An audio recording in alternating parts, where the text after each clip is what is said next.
சந்தோஷமே எங்கும் சந்தோஷமே. Rubilux Rockfort Paints. நீதிக்கு தண்டனைன்னு ஒரு படம் கலைஞர் கதை வசனத்தில் வந்து அவர் எஸ்.சி. சந்திரசேகர் தான் படம் எடுத்தார். அவர் ஸ்டோரி வந்து டிஸ்கஷனுக்கு வந்து தினமும் வருவார். ஸோ இந்த ஸ்டோரி டிஸ்கஷன் வந்து ஜெயிலர் ஆஃபீஸ், அப்போ நான் ஜெயிலர், என்னுடைய ஆஃபீஸில் தான் அவங்க பேசிகிட்டு இருப்பாங்க. அப்போல்லாம் இன்டர்வியூக்கெல்லாம் ஒரு பெரிய ரெஸ்ட்ரிக்ஷன்ஸ் எல்லாம் ஒன்றும் கிடையாது. இதெல்லாம் வந்து சாதாரணமாக அவர் பார்க்குறக்கு எல்லோரும் வருவாங்க, காலையில் சாயங்காலம் வரைக்கும் அவர் பார்த்துட்டு போயிட்டுருப்பாங்க. ஸோ அவர் வந்து ஸ்டோரி டிஸ்கஸ் பண்ணிட்டு போவார். அது அந்த ஸ்பெசிஃபிக் டைமில் தான் நான் யூனிஃபார்மோடு இருக்கிறேன், பக்கத்தில் வந்து விஜய் இருக்காங்க. அந்த பிரியாணி போட்ட பிரிஸ்னஸ் அந்த இவருக்கு அது வந்து ஒரு பெரிய ஒரு பாக்ஸ் காலம் மாதிரி அதில் போட்டாங்க. ஆளுங்கட்சிக்கு ஒரு முக்கியமான நாள் அது. அந்த நாளில் வந்து அவங்களுடைய செய்தி வர்றது பாக்ஸில் இந்த செய்தி வந்துடுது. ஸோ அவங்க என்ன இது அப்படின்னு சொல்லி பார்க்கும்போது இந்த மாதிரி உடனே அவங்க வந்து யாரை கட்டி இவங்க பிரியாணி போட்டாங்க, நாங்கள் ஒன்றும் பர்மிட் பண்ணலையே, ஆச்சா பச்சா. உடனே கவர்மெண்ட்டை கூப்பிட்டு ஆஃபீஸர்ஸ் எல்லாம் கூப்பிட்டு உடனே போய் என்ன எதுன்னு விசாரிச்சுட்டு வாங்க, நீங்கள் எப்படி போட முடியும், அந்த மாதிரி எப்படி இவர் உள்ளே போனார், எப்படி இவர் பிரியாணி போட்டார், வலது கை கொடுக்குறது இடது கை கூட தெரியக்கூடாது அப்படின்ற மாதிரி அவர் வந்து யாருக்கும் தெரியக்கூடாதுன்னு நினச்சிக்கிட்டு அவர் வந்து நிறைய தர்ம காரியங்களை பண்ணுறாரு. அப்போ அது மாதிரி தான் எம்ஜிஆரும் நிறைய தர்ம காரியங்கள்லாம் பண்ணிகிட்டு இருப்பார், யாருக்குமே தெரியாது. இவரும் ஒரு வளர்ந்து வர நடிகர், அவரும் ஒரு நடிகராக இருந்தார். அவரும் எம்ஜிஆர் மேலே ஒரு புகழன் ஒரு சுகி வந்து இவர் போனாலும் ஆச்சரியப்படுறதுக்கு இல்லை. இவரும் வந்து ஒரு அரசியல் கட்சி எதுவும் தொடங்கிறதுக்கு தகுதியானவர் தான். இவர் அத்தனை மக்களை ஈர்த்து வச்சுருக்காரு. இவர் நிறைய வந்து இவருக்கு ரசிகர்கள் பட்டாளங்கள் இருக்குது இவங்களுக்கு. ஸோ இவர் நாளைக்கு வந்து அரசியலில் வந்தாலும் ஆச்சரியப்படுவதற்கு இல்லை. அவர் டிசர்வ்ஸ் ஃபார் இட். ஏன்னு கேட்டிங்கன்னா அவர் வந்து அந்த மாதிரி சமூக காரியங்கள் பண்ணுறாரு, மக்களுக்காக வந்து அவர் நிறைய காரியங்கள் பண்ணிகிட்டு இருக்காரு. சம்பாதிக்கிறது அவர் மட்டும் வச்சுக்கிறது இல்லை அப்படின்ற மாதிரி நான் அதில் பேசியிருந்தேன்.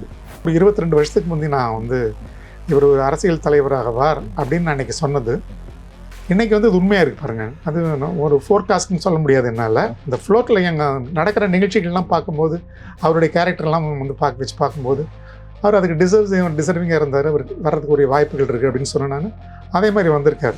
வந்து எம்ஜிஆரோ ஜெயலலிதாவோ அந்த மாதிரி வந்து அவங்கெல்லாம் ஒரு கட்சியில் இருந்து வெளியே வந்தவங்க, தனியான அமைப்புகளுக்கு வந்து சொந்தக்காரங்க. அவங்க ஏற்கனவே அமைப்புகள் இருந்துச்சு. இப்போ இந்த அமைப்புகள் மோஸ்ட்லி இவர் ஏற்படுத்தி திருப்பி இவர் வரணும். அவர் கொஞ்சம் ஸ்ட்ரகிள் பண்ணி தான் வர முடியும், பட் வருவார். ஏன்னா அவங்களுக்கு வேறு எதிர்காலத்தில் வேறு யாரும் இல்லை. வாவ் பார்வையாளர்களுக்கு வணக்கம். இன்று நம்முடன் உரையாட இருப்பவர் சிறைத்துறை முன்னாள் டிஐஜி ராமச்சந்திரன் அவர்கள். சிறைத்துறையின் அந்த பெரிய மதில்களுக்கு பின்னால் என்ன இருக்கிறது என்பதை தெரிந்து கொள்வதில் அனைவருக்குமே ஆர்வம் இருக்கும். வணக்கம் சார். நடிகர் விஜய் வந்து இன்னைக்கு ஒரு லைம் லைட்டில் இருக்கார், வந்து ஒரு கட்சி ஆரம்பிச்சிருக்கார். வந்து விஜயோட சம்மந்தப்பட்ட உங்களோட ஒரு சம்பவம் இருக்குது. வந்து குறிப்பாக வந்து மத்திய சிறையில் வந்து அவர் கைதிகளுக்கு பிரியாணி போட்டதா சம்பவத்தை வந்து மத்திய சிறையில் இருந்து டிரான்ஸ்ஃபர் பண்ணப்பட்டீங்கன்னு உண்டு. அப்போ என்ன நடந்தது? நான் வந்து ஒரு புஸ்தகம் எழுதியிருந்தேன், ஜெயில் மதில் திகில்னு ஒரு புக்கு எழுதியிருந்தேன். வந்து ஆக்சுவலாக வந்து ஜூனியர் விடனில் வந்து வாரம் கட்டுரையாக வந்தது. அதில் ஒரு போர்ஷன் அது வந்து அவரை பற்றி எழுதியிருந்தேன். நான் எல்லா அரசியல் தலைவர்கள், நடிகர்கள், மற்ற சாமியாருங்க, கிரிமினல்ஸ், இந்த மாதிரி ஒவ்வொருத்தரையும் பற்றி எழுதும்போது ஸோ அந்த என்னுடைய அந்த பயணத்தில் அவரும் வந்து ஒரு பகுதியில் வந்தார். அவர் ஜென்ரலாக பார்த்தீங்கன்னு கேட்டிங்கன்னா கிறிஸ்மஸ் அந்த மாதிரி பொங்கல் அந்த மாதிரி நாட்களில் வந்து ஒரு சிறப்பு உணவு வந்து கொடுப்பாங்க. இப்போ ஜெயிலில் வந்து அரசாங்கத்தால் கொடுக்கப்படுற சிறப்புணவு இருக்குது தனியாக.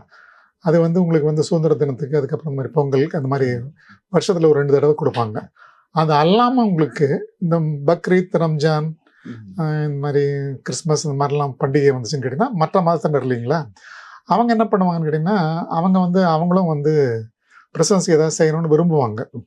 அப்படி பார்க்கும்போது உங்களுக்கு வந்து உள்ளே வந்து இந்த கிறிஸ்டியன் மதத்தை பொறுத்த வரைக்கும் அந்த மதத்தை பைபிளுக்கு இப்படி டீச் பண்ணுறதுக்காக உள்ளே இருக்கிற கிறிஸ்டியன் பிரிசனர்ஸ்க்காக வாரம் சர்ச் நடக்கும் உள்ளேயே. அதே மாதிரி மசூதியும் நடக்கும் உள்ளே முஸ்லீம் பிரிசனர்ஸ்க்காக. ஸோ இந்துக்களுக்கு வந்து எல்லா பிளாக்லேயும் அவங்க ஒரு கோயில் கட்டி வச்சுருப்பாங்க. அது மாதிரி இது மசூதி தனியாக கட்டியிருப்பாங்க, அதே மாதிரி சர்ச்சு தனியாக இருக்கும். இப்படி வந்து இங்கிட்டு இருக்கும். இந்த சர்ச்சில் வந்து உங்களுக்கு வந்து இந்த கிறிஸ்டியன் பிரிசனர்ஸ் வந்து அப்போ ஒரு கிறிஸ்மஸ் பண்டிகை வந்துச்சு. அந்த கிறிஸ்மஸ் பண்டிகைக்கு வந்து இந்த பிரிசனர்ஸ் எல்லாம் அந்த ப்ரீச் பண்ண வராங்க பார்த்தீங்களா, அவங்க கேட்குறாங்க, இந்த மாதிரி எங்களுக்கு வந்து மற்ற மதத்தினரெல்லாம் வந்து பண்ணுறாங்க, அப்போ நீங்களும் எங்களுக்கு ஒரு பிரியாணி போடணும் கிறிஸ்மஸுக்கு அப்படின்னு கேட்குறாங்க. சரி நான் பார்க்குறேன், நான் பண்ண முடியுமான்னு பார்க்குறேன் அப்படின்னு சொல்லி அவங்க வந்து சர்ச்சை அப்ரோச் பண்ணுறாங்க, வெளியே இருக்கிற சர்ச்சஸ் அப்ரோச் பண்ணுறாங்க. ஸோ உங்களுக்கு ஒரு 2000 பேருக்கு ஒரு பிரியாணி போடுறதான்னு கேட்டிங்கன்னா உங்களுக்கு வந்து ஒரு சாதாரண அமௌண்ட் கிடையாது, அது குறைந்த அமௌண்ட் கிடையாது, ஒரு பெரிய ஒரு அமௌண்ட் அது. ஸோ அந்த இவங்க அப்ரோச் பண்ண சர்ச்செல்லாம் வந்து உங்களுக்கு வந்து எங்களால் வந்து அவ்வளோ பெருசாலாம் பண்ண முடியாது அப்படின்னு சொல்கிறாங்க. இப்போ அவங்களே சஜஸ்ட் பண்ணியிருப்பாங்களே என்னமோ தெரியாது. இந்த வந்த அந்த என்ஜிஓ அவங்க வந்து ஆக்சுவலாக வந்து சிவசேனா லாயர், அப்போது அவங்க லாயராக வந்து ப்ராக்டிஸ் பண்ணிட்டு இருந்தவங்க. அவங்க வந்து இந்த என்ஜிஓ குரூப்பில் வந்து வராங்க, அவங்ககிட்ட இந்த பிரிஸ்னஸ் கேட்குறாங்க. அவங்க வந்து விஜய் அப்ரோச் பண்ணுறாங்க, இந்த மாதிரி எங்களுக்கு வந்து பிரிஸ்னஸ் இந்த மாதிரி வந்து பிரியாணி வேணும்னு கேட்குறாங்க, உங்களால் செய்ய முடியுமா, இதை கான்ட்ரிபியூட் பண்ண முடியுமான்னு. அதுனா கான்ட்ரிபியூஷன் என்ன, எல்லாம் எவ்வளோ ஆகுமோ அது நானே கொடுத்துட்றேன், நீங்கள் பண்ணிவிடுங்க, நீங்கள் எவ்வளோ பேர் இருப்பாங்க, ஒரு 2000 பேரும் இருப்பாங்க அப்படின்னு, பண்ணிவிடுங்க நீங்கள். அப்போ அவங்க வந்து எவ்வளோ செலவாகும் என்ன அப்படின்னு சொல்லி அவங்க ஒரு கணக்கு சொல்கிறாங்க. ஒரு 2 லட்ச ரூபா செலவாகும் அப்படின்னு சொன்னால், இல்லை அதுக்கு மேலேயா இருந்தாலும் சரி பரவாயில்ல, இன்னும் 2 மடங்காக இருந்தாலும் பரவாயில்ல, பட் கொடுக்குறது வந்து நீங்கள் நல்லா கொடுங்க, அது பிரிஸ்னஸும் திருப்தியாக இருக்கணும், அதே நேரத்தில் வந்து நானும் திருப்தியாக இருக்கணும் கொடுத்தேன்றது இல்லை. அதனால் நல்லபடியாக கொடுக்கணும்னால நீங்கள் 4 லட்ச ரூபா கூட வச்சுக்கோங்க, நீங்கள் நல்லா பிரியாணியை கொடுங்கன்னாங்க. சம்சோஸாக பிரியாணி வந்து இது பண்ணாங்க. அதுக்குள்ளே நாங்கள் வந்து என்ன பண்ணோம், இது வந்து இந்த க்ரீன் இண்டியா ஃபவுண்டேஷன் வந்து அதை வந்து இனிஷியேட் பண்ணதுனால அவங்ககிட்ட நாங்கள் ஒரு லெட்டர் வாங்கி இந்த மாதிரி நாங்கள் பிரியாணி போட போகிறோம் பிஹால்ஃப் ஆஃப் தி கிறிஸ்மஸ்க்காக பர்மிஷன் கேட்டு அவங்க ஒரு லெட்டர் கேட்டவங்க, அவங்க லெட்டர் கொடுத்தாங்க. நாங்கள் லெட்டர் கவர்மெண்ட் ஃபார்வர்ட் பண்ணிட்டோம், இந்த மாதிரி அவங்க வந்து க்ரீன் இண்டியா ஃபவுண்டேஷன் கேட்டிருக்காங்க, ஃபிலாந்தெரபிஸ்ட் வந்து கொடுக்கலான்னு ப்ரெசன்ட் மேனுவல் இருக்குது. ஸோ கவர்மெண்ட் ஆல்சோ பர்மிட்டட், சரி கொடுக்கணுன்னா கொடுக்கட்டும் அவங்க எங்களுக்கு ஒன்றும் இல்லைன்னு சொல்லி கவர்மெண்ட் பர்மிட் பண்ணிட்டாங்க. அதுக்கப்புறம் தான் பிரியாணி நாங்கள் டிஸ்ட்ரிபியூட் பண்ணோம். பிரியாணி டிஸ்ட்ரிபியூஷன் ஆச்சு, நல்லா வந்து பிரிஸ்னஸ் எல்லாம் வந்து ரொம்ப ஹாப்பியாக வந்து சாப்பிட்டாங்கன்னு கேட்டிங்கன்னா, அவங்க அந்த மாதிரி வந்து ஒரு ஃபீஸ்ட் சாப்பிட்டதே கிடையாது, போதுன்ற அளவுக்கு. ஏன்னா வருவாங்க கொடுப்பாங்க எப்படின்னு கேட்டிங்கன்னா, அவங்க சில இடங்களில் வந்து இவங்க ஒரு கம்பல்ஷனுக்காக வந்து அவங்க கொடுப்பாங்க, அவங்க ஒரு வந்து அது வந்து அவனை வந்து சாட்டிஸ்ஃபை பண்ணாது. எல்லாம் யங்ஸ்டர்ஸ் இல்லை, உங்களுக்கு உள்ளே இருக்கவங்கலாம் பார்த்தீங்கன்னு கேட்டிங்கன்னா எல்லாம் 50 வயசு 60 வயசு ஆள் கிடையாது, எல்லாம் 20 வயசு 30 வயசு ஆள். அவன் 1க்கு 3 சாப்பிடுவான் அவன். ஸோ அவன் எவ்வளோ சாப்பிட்றானோ அவ்வளோ கொடுக்குற முதல்ல ஒரு பிரியாணி கொடுத்தது இவங்க தான். ஏன்னா நிறைய பேர் பிரியாணி கொடுக்க நாங்கள் பார்த்துருக்கோம் இல்லையா. அதனால் வந்து இது வந்து கொஞ்சம் பிரிஸ்னஸ் மத்தியில் வந்து கொஞ்சம் ஒரு பேசும் பொருளாகவே இருந்துச்சு. அடையே இப்போ இவ்வளோ பெருசாக கொடுத்துருக்காங்க, இப்போ யார் கொடுத்தாங்கன்னா அப்புறம் விஜய் கொடுத்தாங்க அப்படின்னு சொன்னால், அப்போ வந்து அவங்க வந்து விஜய்க்கு ஒரு நன்றி சொல்லணும்னு சொல்கிறாங்க, பிரிஸ்னஸ் சொல்கிறாங்க. அப்போ அவங்க வந்து விஜய் கூப்பிட்டு வந்து ஏன்னா அந்த கிறிஸ்மஸ்க்கு வந்து பர்மிஷன் கிடைக்கல, கவர்மெண்ட் போனதுக்கு வந்து கொஞ்சம் லேட் ஆகிடுச்சு பர்மிஷன் வரதுக்கு. ஸோ அதை போஸ்ட்பான் பண்ணிட்டோம் நாங்கள். போஸ்ட்பான் பண்ணி பொங்கலுக்கு வந்துச்சு, அது பிரியாணி கிறிஸ்மஸ் கொடுக்க வேண்டிய பொங்கலுக்கு வந்துச்சு. பொங்கல் அன்றைக்கி கொடுத்தோம் நாங்கள் 15ஆம் தேதி நம்ம பிரியாணி சர்வ் பண்ணோம். அவரும் வந்தார், அந்த ஃபங்க்ஷன்லாம் கலந்துக்கிட்டார், எல்லாம் பிரிசன்ஸ்க்கெல்லாம் பிரியாணி கொடுத்தாரு. ரொம்ப வந்து அவரும் ஹாப்பியாக இருந்தார், பிரிசன்ஸ் ரொம்ப ஹாப்பியாக இருந்தாங்க. ஸோ அப்போ வந்து ஒரு நன்றி அறிவு கூட்டம் அது. இந்த நன்றி அறிவு கூப்பிட்டு வந்து சொல்லும்போது வந்து ஆன் பிஹால்ஃப் ஆஃப் பிரிஸ்னஸ் நான் தானே நன்றி சொல்லணும், ஒரு ஓவர்வெல்மிங் சொல்லலாம், அது மாதிரி சொல்லலாம். என்கிட்ட கொஞ்சம் இவ்வளோதான், இந்த மாதிரி யாரும் பண்ணதே கிடையாதுன்றனால என் பிரிஸ்னஸ் சந்தோஷமாக இருந்தால் நான் சந்தோஷமாக இருப்பேன் இல்லைங்களா. அதனால் கொஞ்சம் வந்து நான் வந்து ஒரு அதிகமாக பேசிடணும்னு எனக்கு தெரியாது, சும்மா ஒரு சிலைடையாக வந்து நான் வந்து சொன்னேன், இந்த மாதிரி அவங்க அப்பா பட்ட கடனை மகன் அடைச்சிருக்காரு இன்றைக்கி அப்படின்னு சொல்லி மீட்டிங்கில் பேசிட்டேன். அது உங்களுக்கு வந்து அங்கே இருக்கிற 2000 பிரிசன்ஸுக்கு ஒன்றும் புரியல. 2வது ப்ரெஸ் எல்லாம் வந்திருக்காங்க, எல்லாம் இந்தியன் எக்ஸ்பிரஸ், இந்து எல்லாமே வந்திருக்காங்க. ஏன்னா அப்படி என்ன சொல்கிறாரு, அவர் அப்பா பட்ட கடன் மகன் அடிச்சிருக்காருன்றாங்க அப்படின்னு சொல்லி ஒரு நிமிஷம் நிறுத்திட்டு அப்புறம் சொன்னேன், ஆமாம் உண்மைதான், நீதிக்கு தண்டனைன்னு ஒரு படம் கலைஞர் கதை வசனத்தில் வந்து அவர் எஸ்.சி. சந்திரசேகர் தான் படம் எடுத்தார். அவர் ஸ்டோரி வந்து டிஸ்கஷனுக்கு வந்து தினமும் வருவார். ஸோ இந்த ஸ்டோரி டிஸ்கஷன் வந்து ஜெயிலர் ஆஃபீஸ், அப்போ நான் ஜெயிலர், என்னுடைய ஆஃபீஸில் தான் அவங்க பேசிகிட்டு இருப்பாங்க. அப்போல்லாம் இன்டர்வியூக்கெல்லாம் ஒரு பெரிய ரெஸ்ட்ரிக்ஷன்ஸ் எல்லாம் ஒன்றும் கிடையாது, இதெல்லாம் வந்து சாதாரணமாக அவர் பார்க்குறக்கு எல்லோரும் வருவாங்க, காலையில் சாயந்தரம் வரைக்கும் அவர் பார்த்துட்டு போயிட்டு இருப்பாங்க. ஸோ அவர் வந்து ஸ்டோரி டிஸ்கஸ் பண்ணிட்டு போவார். அது அந்த ஸ்பெசிஃபிக் டைமில் தான், உங்களுக்கு என்ன டைமோ அந்த டைமில் தான், அவுட் ஆஃப் ஆஃபீஸ் ஹவர்ஸ் எல்லாம் கிடையாது. அந்த மாதிரி வந்தாங்க, பேசினாங்க, அப்புறம் ஸ்டோரி டிஸ்கஸ்லாம் பண்ணாங்க. அதுக்கு வந்து ஜென்ரலாக வந்து ஸ்டோரி டிஸ்கஷன் பெரிய 5 ஸ்டார் ஹோட்டலில் கதாசிரியரும் டைரக்ஷனும் போய் நாள் கணக்கில் ரூம் போட்டு அவங்க வந்து ஸ்டோரி டிஸ்கஸ் பண்ணி அதை முடிவு பண்ணுவாங்க. அது லட்சக்கணக்கான ரூபா ஆகும் அதுக்கு. ஸோ சந்திரசேகர் ₹1 கூட பணம் கொடுக்கவே இல்லை. ஸோ இப்போ வந்து அந்த கடனை வந்து மகன் வந்து பிரியாணி போட்டு அடைச்சிட்டாங்க அப்படின்னு சொல்லிட்டேன் நான். இது வந்து சும்மா வந்து ஒரு கூட்டத்தை வந்து ஈர்க்கணுன்றதுக்காக சொன்ன ஒரு செய்தி தான். அது அடுத்த நாள் காலையில் பார்த்தீங்கன்னு கேட்டிங்கன்னா ஒரு ஹிந்துலலாம் ஒரு கட்டம் கட்டி ஒரு காலம் செய்தியாக போட்டாங்க அதில். ஸோ அதில் வந்து பார்த்திங்கன்னா நான் யூனிஃபார்மோடு இருக்கிறேன், பக்கத்தில் வந்து விஜய் இருக்காங்க. அந்த பிரியாணி போட்ட பிரிஸ்னஸ் அந்த இருக்கு, அது வந்து ஒரு பெரிய ஒரு பாக்ஸ் காலம் மாதிரி அதில் போட்டாங்க. ஆளுங்கட்சிக்கு ஒரு முக்கியமான நாள் அது. அந்த நாளில் வந்து அவங்களுடைய செய்தி வர்றது பாக்ஸில் இந்த செய்தி வந்துடுது. ஸோ அவங்க என்ன இது அப்படின்னு சொல்லி பார்க்கும்போது இந்த மாதிரி உடனே அவங்க வந்து யாரை கட்டி இவங்க பிரியாணி போட்டாங்க, நாங்கள் ஒன்றும் பர்மிட் பண்ணலையே, ஆச்சா பச்சா. அவங்க வந்து உடனே கவர்மெண்ட்டை கூப்பிட்டு ஆஃபீஸஸ் எல்லாம் கூப்பிட்டு உடனே போய் என்ன ஏதுன்னு விசாரிச்சுட்டு வாங்க, நீங்கள் எப்படி போட முடியும் அந்த மாதிரி, எப்படி இவர் உள்ளே போனார், எப்படி இவர் பிரியாணி போட்டார். ஸோ இன்னொரு கொஸ்டின் அது. அப்புறம் வந்தாங்க. அது வந்து அப்புறம் வந்து நாங்கள் ரெக்கார்ட்ஸ் எல்லாம் எடுத்து காமிச்சோம். நீங்கள் தான் பர்மிட் பண்ணிருக்கீங்க, இந்த கிரீன் இண்டியா ஃபவுண்டேஷன் தான் அதை வந்து பர்மிஷன் கேட்டிருக்காங்க, அவங்க யாரெல்லாம் வருவாங்கன்னு அதில் வந்து அவங்க லிஸ்ட் ஆஃப் விசிட்டர்ஸ் எல்லாம் கொடுத்துருக்காங்க, அதில் இவரும் இருக்கார். ஸோ கொடுத்துருக்கோம், அவ்வளோதான். இந்த மீட்டிங்கில் பேசும்போது இன்னொரு வகையில் போது என்ன சொன்னேன்னு கேட்டிங்கன்னா, நான் வந்து இன்னொரு வார்த்தை சொல்லிட்டேன். நான் ஜென்ரலாக வந்து உங்களுக்கு வந்து யாரும் வந்து அவ்வளவு வந்து இவ்வளவு பெரிய அமௌண்ட் ஸ்பெண்ட் பண்ணி பிரியாணி எல்லாம் போட மாட்டாங்க அந்த காலத்தில். நான் சொல்கிறேன், நான் சொல்ல 20-25 வருஷத்துக்கு முந்தி. ஸோ இவ்வளோ பணம் செலவு பண்ணி போட்டுருக்காங்க. அது ரெண்டாவது வந்து இவர் வந்து இவர் கொடுக்குறது வந்து யாருக்குமே வெளியே தெரியாது. அது மாதிரி அவர் அதான் முன்னாலே கேட்டுக்கிட்டார், நான் பிரியாணி போகிறேன்னு யாருக்கும் சொல்ல வேணான்னு கூட சொன்னாராம். வலது கை கொடுக்குறது இடது கை கூட தெரியக்கூடாது அப்படின்ற மாதிரி அவர் வந்து யாருக்கும் தெரியக்கூடாதுன்னு நினச்சிக்கிட்டு அவர் வந்து நிறைய தர்ம காரியங்களை பண்ணுறாரு. அப்போ அது மாதிரி தான் எம்ஜிஆரும் நிறைய தர்ம காரியங்கள்லாம் பண்ணிகிட்டு இருப்பார், யாருக்குமே தெரியாது. இவரும் ஒரு வளர்ந்து வர நடிகர், அவரும் ஒரு நடிகராக இருந்தார். அவரும் எம்ஜிஆர் மேலே ஒரு புகழின் ஒரு ருச்சிக்கு வந்து இவர் போனாலும் ஆச்சரியப்படுறதுக்கு இல்லை. இவரும் வந்து ஒரு அரசியல் கட்சி எதுவும் தொடங்குறதுக்கு தகுதியானவர் தான். இவர் அத்தனை மக்களை ஈர்த்து வச்சிருக்காரு. இவர் நிறைய வந்து இவருக்கு ரசிகர்கள் பட்டாளங்கள் இருக்குது அவங்களுக்கு. ஸோ இவர் நாளைக்கு வந்து அரசியலில் வந்தாலும் ஆச்சரியப்படுவதற்கு இல்லை. அவர் டிசர்வ்ஸ் ஃபார் இட். ஏன்னு கேட்டிங்கன்னா அவர் வந்து அந்த மாதிரி சமூக காரியங்கள் பண்ணுறாரு, மக்களுக்காக வந்து அவர் நிறைய காரியங்கள் பண்ணிகிட்டு இருக்காரு. சம்பாதிக்கிறது அவர் மட்டும் வச்சுக்கிறது இல்லை அப்படின்ற மாதிரி நான் அதில் பேசியிருந்தேன். ஸோ எப்படி நீங்கள் வந்து எம்ஜிஆர் வந்து நீங்கள் அவரை வந்து உண்மையை எடுத்துக்க முடியும், அவர் கூட எப்படி நீங்கள் ஈக்குவல் பண்ண முடியும், அவரை எப்படி எம்ஜிஆர் மாதிரி வருவாங்க அப்படி சொல்ல முடியும் நீங்கள் அப்படின்னு சொல்லி அவங்க எம்ஜிஆர் தங்களுக்கே உரியவங்கன்ற மாதிரி அவங்க வந்து அதில் கோச்சிக்கிட்டாங்க. அவங்க நாங்கள் அப்படி எதுவும் சொல்லலை, சும்மா வந்து இருக்கிற உண்மையை சொல்கிறோம், என்னங்க சொல்கிறீங்க அப்படி சொன்னோன்னா அவங்க வந்து உடனே பார்த்தீங்கன்னா அடுத்த நாள் ஒரு என்கொயரி, அது முடிஞ்சு நான் அடுத்த நாளே வந்து என்கொயரியில் ஒன்றுமே இல்லை, சட்டப்படினா எல்லாம் நடந்திருக்கு. உடனே என்ன பண்ணுறது, நீங்கள் வைக்காதீங்க, உடனே தூக்கிடுங்கன்னா கடலூர் ட்ரான்ஸ்ஃபர் பண்ணிட்டாங்க. இந்த பிரியாணி கொடுத்த வரலாறு. ஆகும்போது அன்னைக்கு நான் வந்து ஒரு 22 வருஷத்துக்கு முந்தி நான் வந்து இவர் ஒரு அரசியல் தலைவராகவார் அப்படின்னு நான் அன்னைக்கு சொன்னது இன்னைக்கு வந்து இது உண்மையாக இருக்கு பாருங்க. அது ஒரு ஃபோர்காஸ்ட்னு சொல்ல முடியாது என்னால். இந்த ஃப்ளோட்டில் எங்கள் நடக்கிற நிகழ்ச்சிகள்லாம் பார்க்கும்போது அவருடைய கேரக்டர்லாம் வந்து பார்க்கும்போது அவர் அதுக்கு டிசர்விங்காக இருந்தார், அவர் வர்றதுக்கு ஒரு வாய்ப்புகள் இருக்குது அப்படின்னு சொன்னேன் நான். அதே மாதிரி வந்திருக்கார். வாழ்த்துக்கள் எனக்கு அவருக்கு இந்த டிவி மூலியமாகவும் நான் அவருக்கு வாழ்த்துக்கள் தெரிவிச்சு. இப்போ நீங்கள் வந்து அதனால் பாதிக்கப்பட்டு ட்ரான்ஸ்ஃபர் பண்ணப்பட்டீங்க சார், இது விஜய்க்கு தெரியுமா, அவர் எதுவும் உங்களை தொடர்பு கொண்டு? இல்லை அவங்களுக்கு தெரியாதுன்னு நினைக்கிறேன். அதெல்லாம் அவங்க எங்கே படிக்க போகிறாங்க, யூடியூப்ல வரதெல்லாம் எங்கே படிக்க போகிறாங்க. நீங்கள் அதை மாதிரி சொன்ன மாதிரி சார், நீங்கள் அன்றைக்கே சொல்லிட்டீங்க அவர் இன்னைக்கு விஜய் அரசுக்கு வந்திருக்காரு, நீங்கள் அப்பவுமே வந்து ஒரு 22 வருஷத்துக்கு முந்தைய சொல்லிட்டேன் நான், இவர் வருவாருன்னு. இப்போ எப்படி பார்க்குறீங்க சார் அவர் அரசியலுக்கு வர்றதை?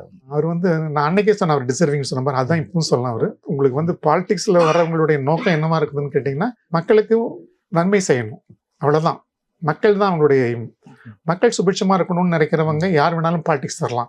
இன்னைக்கு கூட ஸ்டாலின் தான் சொன்னார், அதே தான் அவருக்கும். அவர் மக்களுக்கு நன்மை செய்யணும்னு நினைக்கிற அவர் பாலிடிக்ஸில் வந்ததில் வந்து எந்த விதமான ஆச்சரியமும் இல்லை. அவர் வந்து வெற்றியடைகிறதுக்கான ஒரு வாய்ப்புகள் எல்லாம் நிச்சயமாக இருக்குது. காலங்கள் வந்து என்ன இப்போ தான் இனிஷியல் இப்போ தான் உடனே வந்து இன்னைக்கு வந்து நாளைக்கு வந்து வந்துட முடியாதுன்னு கேட்டிங்கன்னா உங்களுக்கு வந்து எம்ஜிஆரோ ஜெயலலிதாவோ நம்ம அந்த மாதிரி வந்து அவங்கெல்லாம் ஒரு கட்சியில் இருந்து வெளியே வந்தவங்க, தனியான அமைப்புகளுக்கு வந்து சொந்தக்காரங்க. அவங்க ஏற்கனவே அமைப்புகள் இருந்துச்சு, இப்போ இந்த அமைப்புகள் மோசம் இவர் ஏற்படுத்தி திருப்பி இவர் வரணும். அவர் கொஞ்சம் ஸ்ட்ரகிள் பண்ணி தான் வர முடியும், பட் வருவார். ஏன்னா அவங்களுக்கு வேற எதிர்காலத்தில் வேற யாரும் இல்லை. இன்னும் நிறைய பிரபலங்கள், குறிப்பாக ஜெயலலிதா, அப்புறம் சசிகலா, அப்புறம் கலைஞர் அரெஸ்ட் அப்பெல்லாம் கூட நிறைய சம்பவங்கள் சென்ட்ரல் ஜெயிலில் நடந்திருக்கு. அப்பெல்லாம் நீங்கள் அங்கே பணியில் இருந்தீங்களா? 84 நான் வந்து மெட்ராஸ் ஜெயிலுக்கு வரேன். நான் வெள்ளூர் ஜெயிலேருந்து மெட்ராஸ் ஜெயில் ட்ரான்ஸ்ஃபர் ஆகி வரேன். அப்போ கலைஞர் அரெஸ்ட் பண்ணி ஒரு 5000 பேருக்கு மேலே வந்து அரெஸ்ட் ஆகி ஒரு சட்ட எரிப்பு போராட்டம்னு நினைக்கிறேன், சம்திங். இது என்ன போராட்டம்னு சரியான ஞாபகம் இல்லை. அதில் வராங்க. அப்போ நான் வந்து அவர் வந்து ஜெயிலில் எங்க கூட தான் இருந்தார். அப்போ என்ன நடந்துச்சு? அப்படி இப்போ அன்னைக்கு கலைஞர் அரெஸ்ட் அப்போ வந்து ஒரு இந்தியா முழுக்க ஒரு பரபரப்பாக இருந்தது. அவர் அது வந்து நீங்கள் சொல்கிறது வந்து 2001 மேம்பால உழவல். அது வந்து உங்களுக்கு வந்து ரொம்ப வந்து ஒரு கொடுமையான ஒரு நிகழ்ச்சி தான். அது யாரை கேட்டேனாலும், அது ஒரு எதிரியை கேட்டேன்னா அது கொடுமையான நிகழ்ச்சி தான். ஏன்னு கேட்டிங்கன்னா 2001 வரைக்கும் வந்து சிஎம்மாக இருக்கார் அவர். ஒரே மாதத்தில் வந்து அவரை தூக்கி அடிச்சு தூக்கி தரதரான்னு எடுத்துகிட்டு கொண்டு போய் வண்டியில் ஏற்றி கொண்டு போய் ஒரு ஊழல் வழக்கு மேலே போட்டாங்கன்னா அதில் என்ன நியாயம் இருக்குது சொல்லுங்கள்? அது வந்து ஏன் அப்படி அவங்க பண்ணாங்க அப்படின்றதுக்கு வந்து இன்னைக்கு வரைக்கும் யாரும் பதில் சொல்லது. இவங்களும் கேட்கல. இவங்களும் அந்த ஆட்கள் வந்து யாரும் தேடி பிடிச்சலாம் இவங்க யாரும் வந்து அவங்க யாரையும் ஒன்றும் தண்டிக்கவும் இல்லை. அவங்க வந்து அவ்வளோ மெக்னானிஸாக நடந்துக்கிட்டாங்க. பட் ஆனால் வந்து அது வந்து ஒரு அப்படி போயிருக்க வேண்டிய அவசியமே இல்லை. அரெஸ்ட் பண்ணால் நீங்கள் அரெஸ்ட் பண்ணுங்கள், நல்ல வாரண்ட் வாங்கிட்டு வாங்க, காலைல கொண்டு போங்க, காமிங்க. அவர் என்ன ஏற்கனவே வந்து சிஎம் இருந்தால் அவர் தெரியாதான் சட்ட நடைமுறைகள் என்னன்ட்டு. அவர் போகிறாரு, கூட ஜெயிலுக்கு போகிறாரு. அதில் ஒன்றும் பெரிய ஒரு சிரமங்கள் எதுவும் இல்லை. ராத்திரி 12 மணிக்கு நான் ஓடியா போயிடுவார் அவர். அதெல்லாம் வந்து இவங்க வந்து வேணுன்ட்டே வந்து சீனை கிரியேட் பண்ணுது. ஏன் அவங்க 12 மணிக்கு போனாங்கன்னா அவங்க பக்கத்தில் என்ன சொல்லுவாங்கன்னா, வெடிஞ்சதுன்னு கேட்டிங்கன்னா நிறைய கூட்டங்கள் கூடிடும், திருப்பி இந்த அரெஸ்ட் ஆகி அவரை மறுபடியும் உள்ளே கொண்டு போகிறதுலாம் பெரிய கஷ்டமாக இருக்கும், ப்ராசஸ் பெருசாக இருக்கும் அது போலீஸ். அதனால வந்து ரசபாசங்களை தவிர்க்கிறதுக்காக அவங்க வந்து ஒரு மிட் நைட் அரெஸ்ட் அவங்க எய்ம் பண்ணாங்க. நைட்டோட நைட்டாக கொண்டு போயிட்டோம்னா காலைல வெடியறதுக்குள்ளே நம்ம வந்து கொண்டு போய் ஒரு ஜெயிலில் சேர்த்திடலாம் அப்படின்னு நினச்சி அவங்க ஏற்பாடு பண்ணாங்க. அவங்க சைடுடைய நியாயம் அது. பட் அதுக்கு வந்து அப்படி வந்து பிஹேவ் பண்ணியிருக்க வேண்டிய அவசியம் இல்லை. கொஞ்சம் அவங்க வந்து நல்லபடியாக கொண்டு போயிருந்துருக்கலாம். அது வந்து என்னென்னு கேட்டிங்கன்னா அது ஒரு பெரிய தாக்கத்தை ஏற்படுத்துச்சு தமிழ் மக்களிடையே. ஏன்னா ஒரு தமிழின தலைவர்னு கண்டறியப்பட்டவர் அவர். அவருக்கு வந்து அது வந்து அந்த டிவியில் வேறு அது காமிச்சா ஐயோ கொள்றாங்களே அப்படின்ற அந்த சப்தங்கள்லாம், அந்த ஓலங்கள், அது எல்லாரும் மனசுலையும் பகீர்னுச்சு. அது காலையில் டிவியை திறந்தவுடனே அந்த ஓலம் வந்து ஒரு அதிர்ச்சியை உள்ளாக்குச்சு சாதாரண எல்லார் மக்களுக்குமே. பொதுவாக வெறும் அந்த கட்சிக்காரனுக்கு மட்டும் இல்லை, அது இவர் அந்த மாதிரி பண்ணியிருக்க வேண்டியது இல்லைன்னா எல்லாருடைய கருத்தாகவும் இருந்துச்சு. ஸோ உடனே வந்து சென்ட்ரல் கவர்மெண்ட் அது மேலே வந்து அப்போ வந்து வாஜ்பாய் கவர்மெண்ட் அது உடனே ஆக்ஷன் எடுக்கணும்னு சொல்லி உடனே அவங்க வந்து ஆக்ஷன் எடுத்தாங்க. ஆக்சுவலாக வந்து பார்த்தீங்கன்னு கேட்டிங்கன்னா அவங்களுடைய அந்த என்டிஏ கூட்டத்தில் வந்து இந்த கவர்மெண்ட்டை டிஸ்மிஸ் பண்ணணும்னு கூட சொன்னாங்க அவங்க. கலைஞர் அதுக்கு ஒத்துக்கல. அது மறுபடியும் திருப்பி 4ஆம் தேதிக்குள்ளே அவரை ரிலீஸ் பண்ணிட்டாங்க. இதை ஜாஸ்தி நாள் உள்ளே வைக்கல அவர். அதை வந்து உள்ளே வைக்கலன்னா இன்னொரு சமாச்சாரம் என்னன்னு கேட்டிங்கன்னா அவரை வந்து ஒரு வெளியே போக மாட்டேன்ட்டார். இவங்க என்ன பண்ணிட்டாங்கன்னு கேட்டிங்கன்னா அவரை ரிலீஸ் பண்ணிட்டாங்க. ரிலீஸ் இந்த சென்ஸ் எப்படின்னு கேட்டால் பெயில்னா பிணைய விடுதலை தான். அது வந்து உங்களுக்கு வந்து பெயில் வந்து எக்ஸிக்யூட் பண்ணணும். ஸோ ஒரு பெயில் ஆர்டர் வந்து அவங்களே மூவ் பண்ணி, ப்ராசிக்யூஷன் சைட்லேருந்து ஒரு பெயில் ஆர்டர் மூவ் பண்ணி அவரை வந்து பெயில் ஆர்டர் அனுப்பிச்சு அவரை வந்து ரிலீஸ் பண்ணுறாங்க. அப்போ நாங்கள் இன்னும் பெயில் கேட்கலையே, இது என்ன பெயில்னு அப்படின்னு கேட்குறாரு வேறுங்கிட்ட. அப்போ நான் மெட்ராஸ் ஜெயில் ஷோ பண்ணணும், நீங்கள் எக்ஸிக்யூட் பண்ணணும் இல்லை நான் எக்ஸிக்யூட் பண்ண மாட்டேன், நான் பெயிலில் போக விரும்பலை, என்னுடைய ஆட்களே அதை வந்து இனிஷியேட் பண்ணியிருந்தா கூட நான் பெயிலில் போக விரும்பலை, நான் எந்த ஊழலும் பண்ணல, நான் ஜெயிலுக்குள்ளே இருக்கேன். அதுக்கு ஒரு கட்ஸ் வேணும் இல்லைங்க உங்களுக்கு. ஜெயிலுக்குள்ள அவ்வளோ அந்த வயசில் நான் வந்து இருக்கிறேன் நான். ஏன்னா அவருக்கு அவ்வளவு வந்து உங்களுக்கு வந்து அவ்வளோ ஃபார்மாக இருக்கார் அவர்.